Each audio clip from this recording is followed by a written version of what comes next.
Welcome back to From Ruins to Redemption, the swing sliding door built from 80-year-old reclaimed wood. Picking up where I left off, I continued welding the corner brackets, making sure each one is aligned, solid, and clean. This step is all about securing the structure and giving the final panel the strength it needs.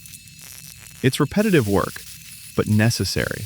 Every weld locks the piece into place. Little by little, it's all coming together. Another step forward in this redemption build.